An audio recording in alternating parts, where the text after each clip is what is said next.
جانتے بھی ہیں۔ یہ ایک بڑا کام ہے جو رخسانہ پروین نے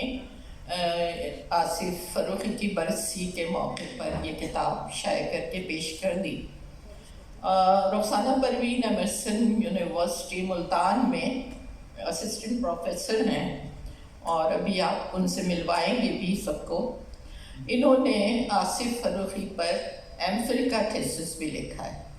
اور ان کی زندگی میں اس پر کافی کام کر لیا تھا۔ ان کے 8 مجموعے جمع کر کے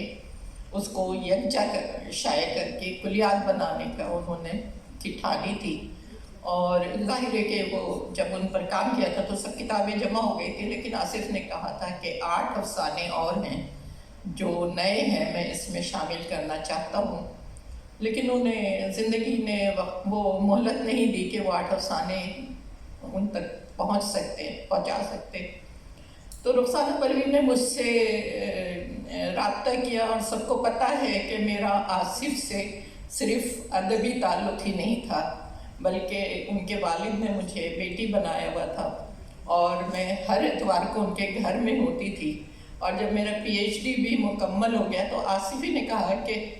آپ تو میرے ساتھ، پھر میرے دوسرے جو پی ایچ ڈی کرنے والے تھے پہلے الگ الگ آتے تھے، ہم نے ایک ساتھ ملنا شروع کیا،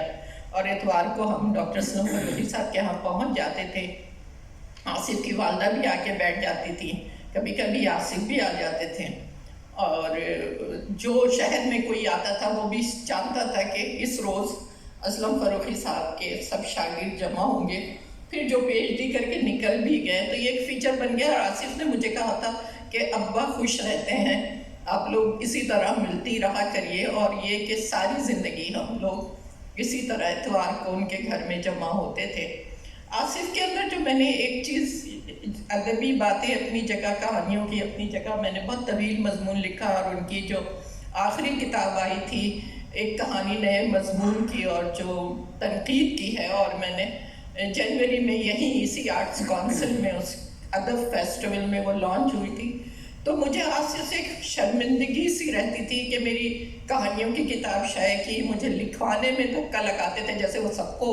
اکساتے تھے، یہ لکھ دو، وہ لکھ دو، یہ ترجمہ کر دیں، یہ ہر کہانی اور ہر چیز ہم شائع لکھتے ہی آصف کو سناتے تھے اور آصف اس کو شائع کر دیتے تھے۔